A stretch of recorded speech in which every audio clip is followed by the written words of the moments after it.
Es un tiempo de sufrimientos. Esta pandemia ha aumentado el sufrimiento de la humanidad, ha aumentado el sufrimiento de muchas personas. Todo se ha vuelto más difícil y el sufrimiento ha salido como a la flor de piel de toda la sociedad, ¿verdad?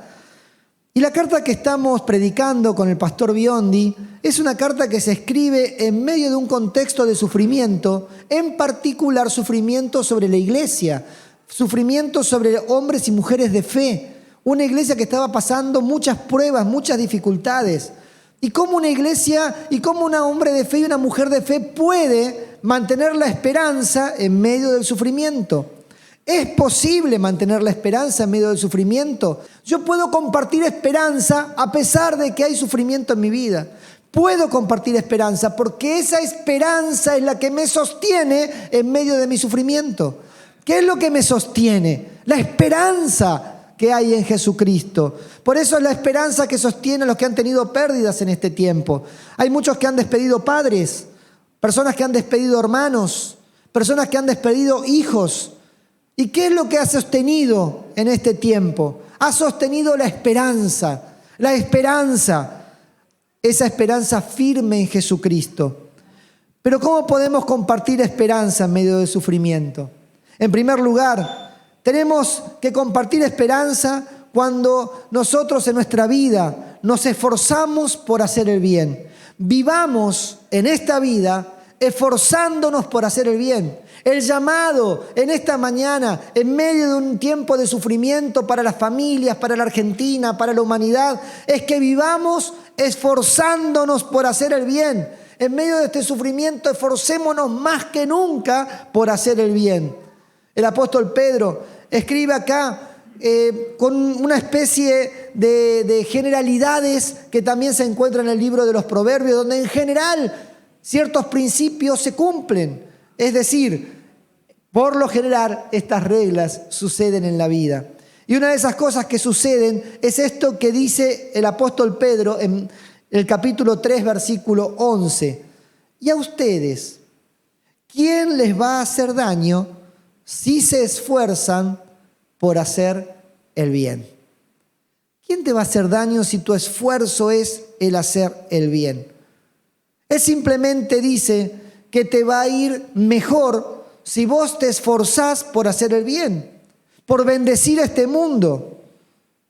Esto va a causar que las personas que están a tu alrededor, tus compañeros de trabajo, tu familia, tus vecinos, aquellas personas que te rodean en tu vida cotidiana, al ver tu vida bendiciendo, al ver tu vida que se esfuerza por hacer el bien, va a querer vivir una vida como la tuya, va a querer anhelar ese fruto. Es como un árbol con un fruto delicioso y dice, yo quiero esa vida. ¿Cómo es posible? ¿Cómo es posible? Porque la Biblia dice que hay que hacer un esfuerzo para hacer el bien.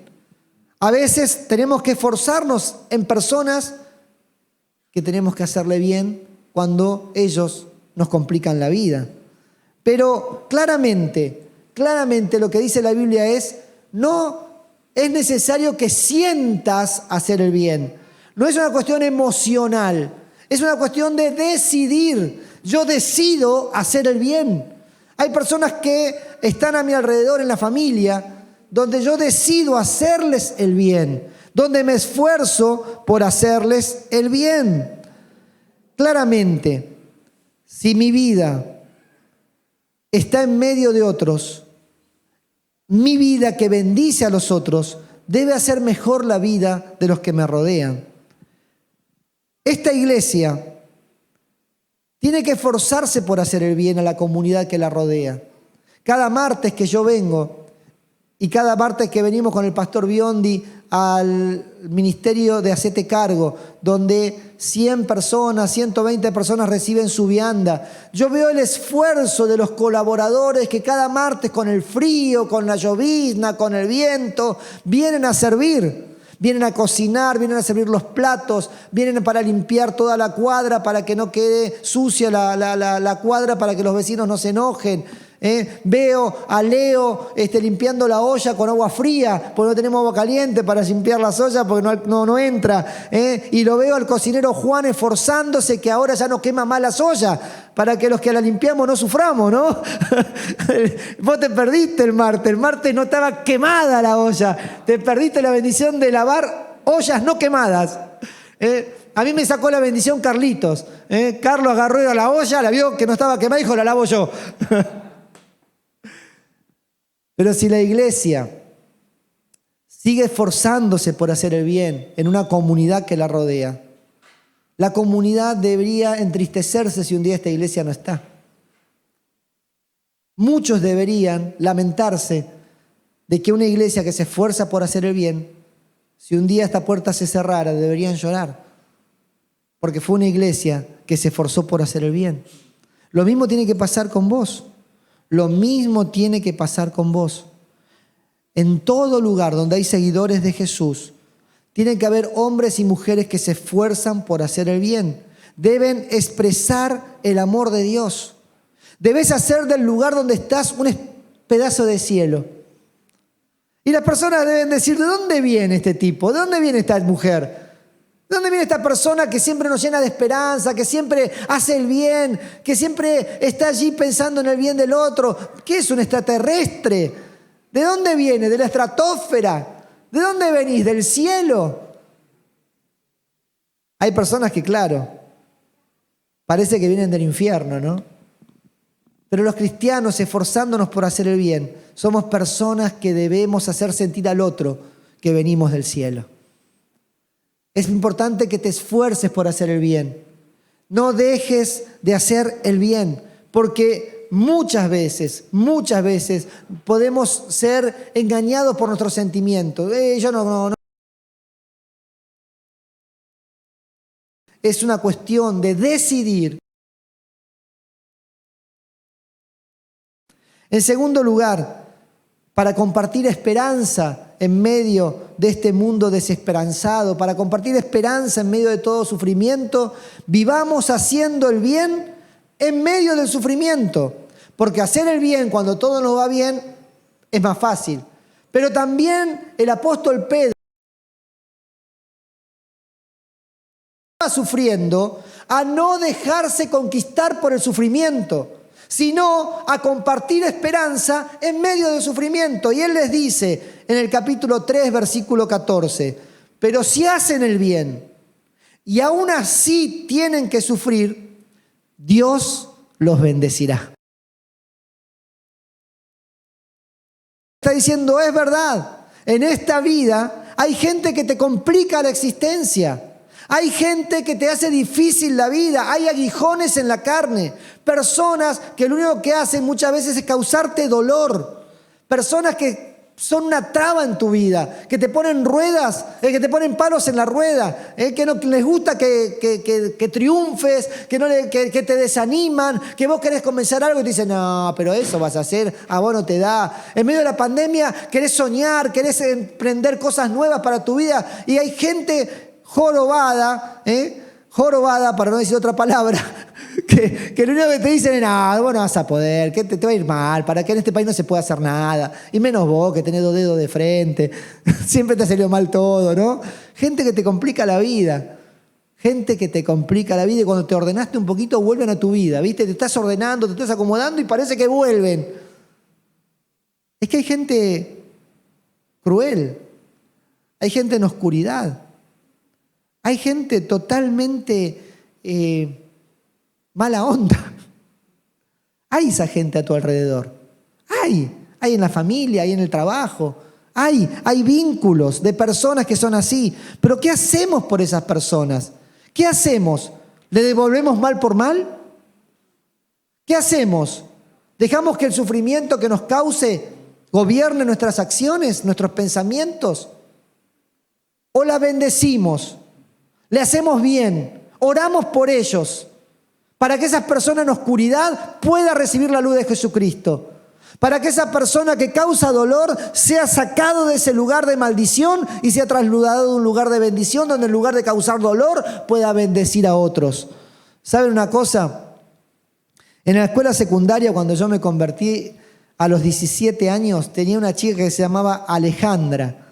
Me volvía loco, era un aguijón en mi carne, se burlaba de mi fe, delante de todos mis compañeros de división. Si yo decía algo de mi fe, era atacarme. Pero Dios me había mandado a orar por mis compañeros de división. Así que cuando llegaba Alejandra, no tenía ganas, pero oraba por ella, para que sea sacado de ese lugar, para que pueda conocer a Jesucristo. Terminó la secundaria y nunca más la vi. Pero muchos años después, la persona que me llevó a Cristo a mí, que compartía la división, Néstor López, va a una iglesia en Capital y se la encuentra levantando las manos, alabando al Señor.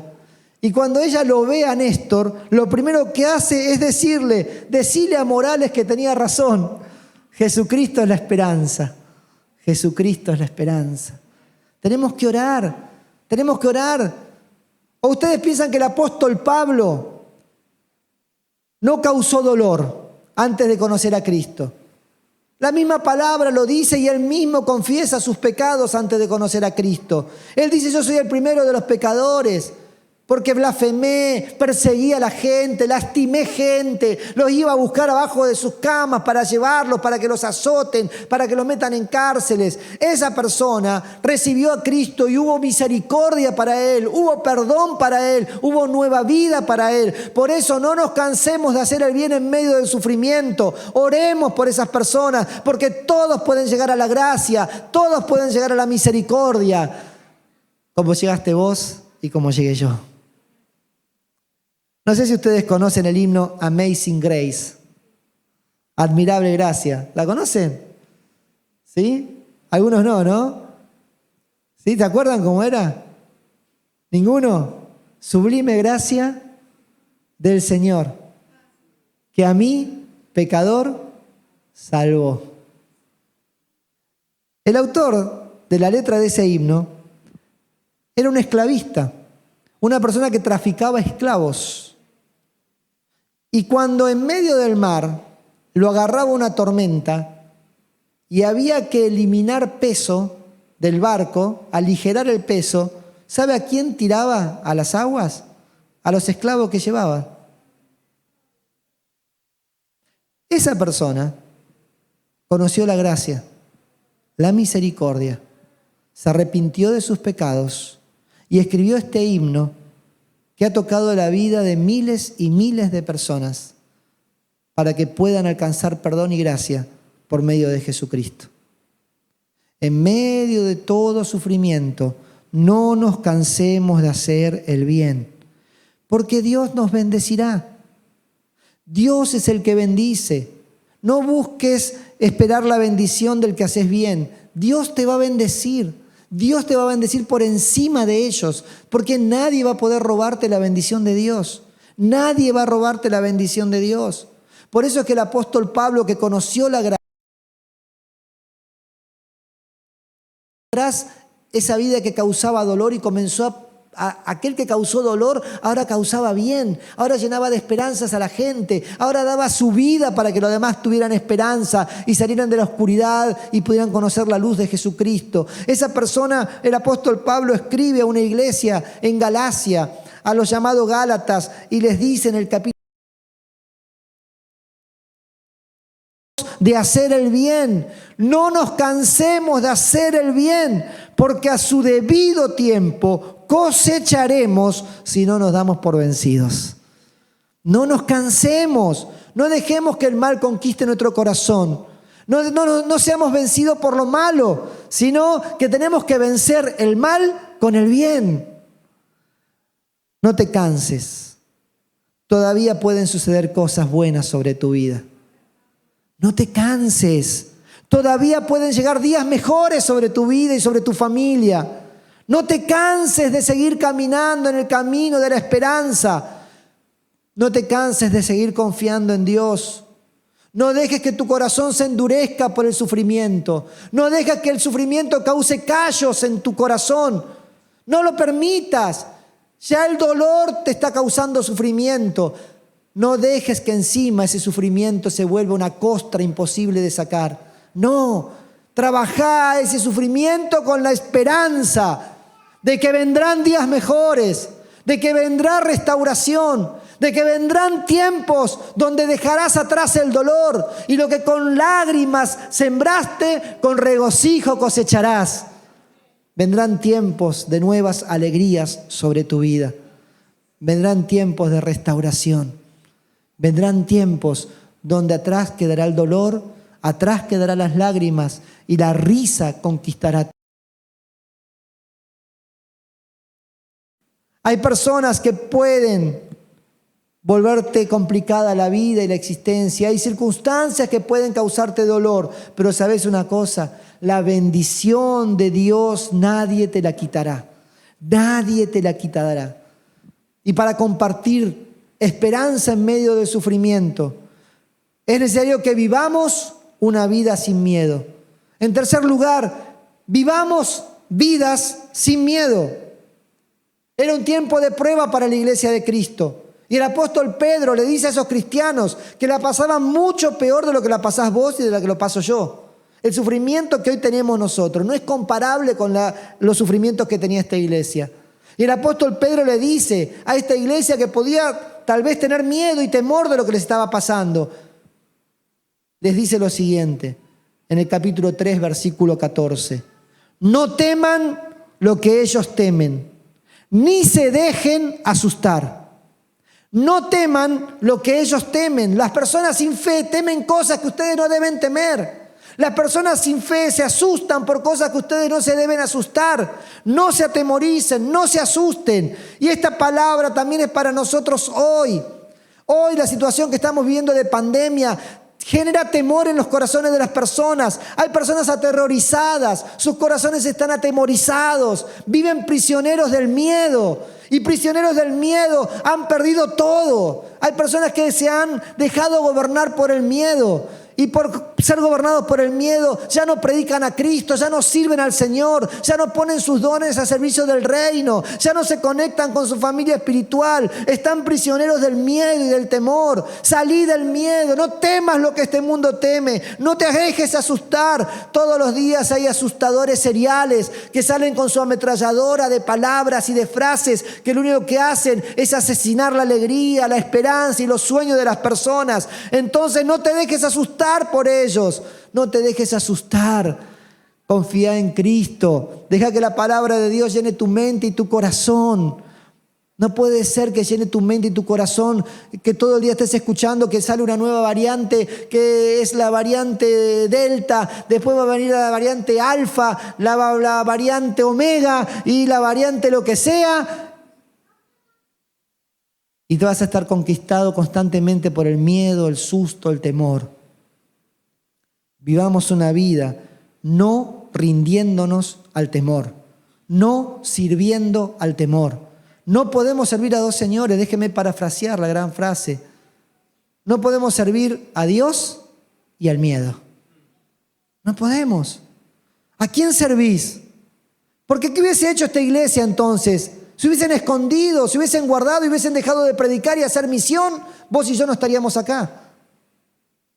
En medio de la persecución, en medio de los asustadores, en medio de un tiempo difícil, siguieron haciendo misión, siguieron predicando a Cristo, siguieron enseñando su palabra, siguieron amando, siguieron sirviendo, siguieron siendo comunidad, familia, siguieron viviendo la vida honrando a Cristo. Por eso el apóstol Pedro dice, en lugar de dejarse gobernar por el temor, en lugar de dejarse llenar de sustos y de miedos, ¿saben qué tienen que hacer? Dice el capítulo 3, versículo 15. Más bien, antes que todo eso, honren en su corazón a Cristo como Señor.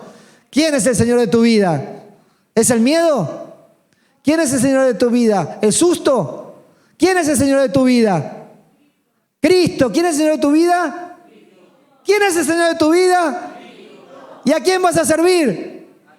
Gloria a Dios, sí Señor, claro que sí, serví a Cristo hoy y siempre y cada día.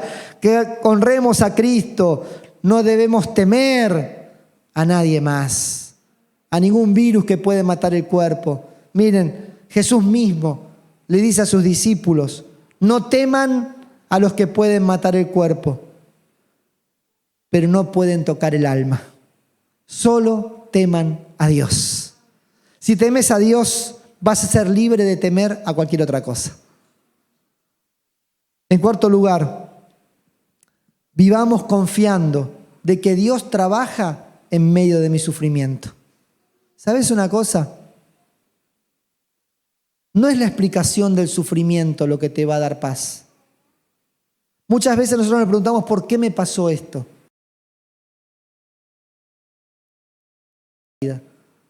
Y no es así. No es así. No es la respuesta puntual a un sufrimiento. Lo que vos tenés que mirar es tu vida en la perspectiva de la eternidad. Vos tenés que mirar tu vida en la perspectiva del plan y propósito de Dios. José fue un joven que vivió en la antigüedad y el Antiguo Testamento refleja su historia. José fue un joven que sufrió. Sus hermanos, su propia familia, lo tiraron a un pozo y lo vendieron esclavos. Sus propios hermanos le causaron dolor. Fue un joven que cuando llegó a Egipto como esclavo, comenzó a servir en la casa de su señor y la mujer de ese amo lo acusó de que él quiso abusar de ella cuando había sido lo contrario. E injustamente fue mandado a la cárcel, sufrió la injusticia de una falsa acusación. Terminó preso injustamente, un inocente preso. En la cárcel conoció a personas que prometieron ayudarle. Él les hizo bien, pero luego se olvidaron como todos. Pero José nunca permitió que esas experiencias de sufrimiento amargaran su vida. Porque el gran problema del sufrimiento es que puede amargar tu vida, puede sacarte la alegría, las ganas de vivir, la esperanza, el gozo. No dejes que el sufrimiento amargue tu vida. Llena tu vida de esperanza para que la esperanza vuelva a hacer resurgir en vos el gozo de la salvación, la alegría de la vida y mirar el futuro con la perspectiva de que cosas buenas todavía van a suceder sobre vos. Es verdad, José fue levantado por Dios después de todo ese sufrimiento, pero ni el enojo, ni la amargura, ni las ganas de venganza conquistaron su corazón. Cuando él se reencuentra con sus hermanos, aquellos que le causaron dolor, aquellos que lo lastimaron, ¿saben lo que les dijo? En Génesis, el primer libro de la Biblia, capítulo 50, versículo 20, dice: es verdad que ustedes pensaron hacerme mal, pero Dios transformó ese mal en bien, para lograr lo que hoy estamos viendo, salvar la vida de mucha gente. José entiende su vida en la perspectiva más grande de Dios. ¿Podemos comprender nuestros dolores como experiencias para acompañar el dolor de otros? ¿Podemos tomar esa experiencia de dolor y transformarla en bien? Porque ya el dolor fue causado. No puedo cambiar lo que pasó. Eso que pasó me causó dolor. Pero ¿cómo puedo transformar ese dolor en bendición para otros? ¿Cómo puedo transformar una pérdida en bendecir a otro cuando tiene una pérdida? Dios tiene un plan mucho más grande de lo que yo pienso para mi vida. Pero necesito ir al inicio. Necesito ir al principio. Necesito volver donde comenzó mi vida de fe. Necesito volver a donde comenzó mi esperanza. A veces nos alejamos tanto de ese punto de inicio que necesitamos volver. ¿Y cuál es ese punto de inicio? ¿Cuál es el punto de inicio de tu fe? ¿Cuál es el punto de inicio de tu esperanza? ¿Sabes cuál es ese punto de inicio? La cruz. Y allí el apóstol Pedro manda y nos manda a todos. En el capítulo 3, versículo 18 dice: porque Cristo murió por los pecados, una vez por todas, el justo por los injustos, a fin de llevarlos a ustedes a Dios. Él sufrió la muerte en su cuerpo, pero el Espíritu hizo que volviera a la vida. Acá dice Pedro, que no te olvides que el inicio de tu fe, el inicio de tu esperanza es que Cristo murió por vos para darte una nueva vida, para perdonarte todos tus pecados, para salvarte del infierno y para saber que te reencontrarás con Cristo en los cielos. Tu vida no termina aquí en la tierra. La vida de los que despediste no termina aquí en la tierra. Están con Cristo el Señor y allí nos reencontraremos, porque el llamado de la eternidad es mucho más grande que la poca vida pasajera que tenemos aquí. ¿Sabes una cosa? Nuestra vida es efímera. ¿Cuánto vas a vivir? ¿80, 90, 100 años? Es efímera. La eternidad es para siempre. Eso es la esperanza. Esa es la esperanza, que hay eternidad.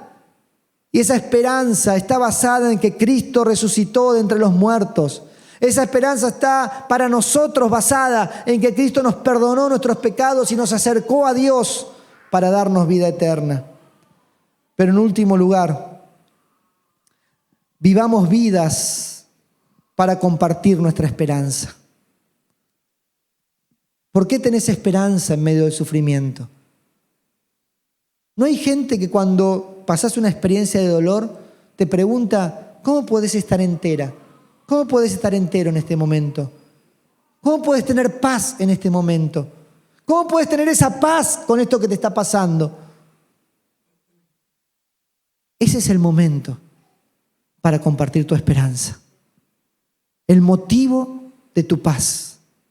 El motivo de que no quedaste tirado o tirada allí, sino que te levantaste y seguís adelante. ¿Quién te sostiene? ¿Quién te levanta cada mañana? ¿Quién te libera del temor? ¿Quién renueva tus fuerzas? ¿Quién seca tus lágrimas?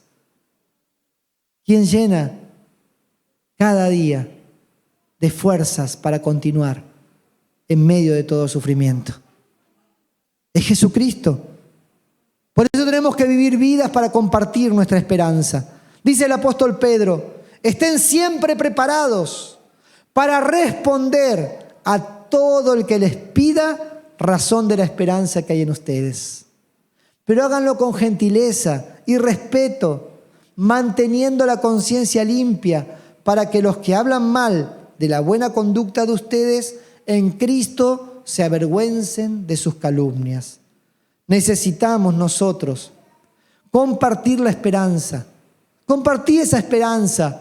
No dejes que otros que pasen por el mismo dolor, los mismos sufrimientos, no tengan la esperanza que vos tenés. Regalales la esperanza que te fue regalada. Dales la esperanza que te fue dada. Compartí el regalo que recibiste de parte de Dios. Esperanza en medio del sufrimiento. Fuiste bendecido, fuiste bendecida para atravesar los sufrimientos que en esta vida todos tenemos. Fuimos bendecidos para atravesar todo sufrimiento con esperanza. Compartí esa esperanza. Compartilo con humildad. No te pongas allí a discutir de la sacrosanta doctrina de la Reina Valera 1960. Nadie va a conocer a Cristo por tus argumentos teológicos. Lo que tenés que hacer es compartir tu vida. Y compartirla desde la humildad. Compartirlo de cómo el Señor te sostuvo en tus momentos más débiles. Exponé tu debilidad. Exponé tu dolor. Y decide que Cristo estuvo allí para sostenerte. Que Cristo estuvo allí para sanarte. Que Cristo estuvo allí para secar tus lágrimas. Que Cristo estuvo allí en medio de esa pérdida que tanto te dolió. Pero que si no hubieses tenido a Cristo no sabías cómo seguir adelante. Pero que gracias a Cristo seguiste adelante, te levantaste y volviste a recuperar la alegría y el gozo en tu vida. Decile eso. Contale tu experiencia. Contale cómo el Señor te restauró del dolor. Contale cómo te dio nuevas oportunidades. Contale que fracasaste, pero que por la gracia de Cristo te levantaste y te recuperaste. Contale de tus debilidades, contale de tus dolores, contale de tus fracasos y cómo Cristo estuvo presente para sacarte de allí y llenar de esperanza tu vida. Contales con humildad y mostrarles tu testimonio para que ellos crean. Compartí esperanza en un mundo desesperanzado. Compartí esperanza en medio del sufrimiento. Estás aquí por un propósito. Estás aquí para un propósito. Compartir esperanza en un mundo desesperanzado. Fuiste bendecida con esperanza. Fuiste bendecido con esperanza. Compartí de lo que te fue dado. Oramos al Señor. Señor, gracias porque nos invitás, nos llamás, nos enviás a compartir esperanza en medio del sufrimiento. Señor, te ruego que en esta mañana llenes de esperanza nuestro corazón en medio de todo sufrimiento, en medio de toda pérdida. Llenanos de tu esperanza y te pedimos, Señor, que nos permitas compartir esperanza, que no nos detengamos prisioneros del miedo, no nos paralicemos en medio de esta pandemia, que sigamos siendo discípulos, que sigamos predicando, que sigamos anunciando tu reino, que sigamos sirviendo en medio de la iglesia, que pongamos nuestros dones a tu servicio, Señor. Señor, ayúdanos a vivir vidas llenas de esperanza, que den esperanza a los que nos rodean. Señor, te pido por los que están escuchando y aún no te conocen, Jesús, ni conocen la esperanza que hay en vos. Te pido que ahora los ilumines para que entiendan que lo que están necesitando, Jesús, es ser llenos de la esperanza que viene de vos, Jesús. Por eso te invito, si estás allí del otro lado escuchándome o estás aquí en el templo en esta mañana, a que entregues tu vida a Jesucristo. Decir así: Señor Jesús, te entrego mi vida. Quiero tener esperanza en esta vida. Quiero tener esperanza en medio de este dolor. Quiero tener esperanza en medio de esta pérdida. Jesús, yo en esta mañana te hago mi esperanza, porque te hago el Señor de mi vida. Y reconozco que me salvás de una vida sin sentido, me salvás de una vida amarga. Secás mis lágrimas, sanás mi dolor, perdonás mis errores y me das una vida nueva. Recibo esa vida nueva y te pido que esa vida nueva llene de esperanza mi vida, y yo, que he vivido amargamente hasta hoy, pueda ser lleno de la esperanza que hay en esta vida que solo vos das, Jesús. Recibo esa vida, recibo esa esperanza, recibo el perdón de mis errores, en tu nombre. Amén y amén.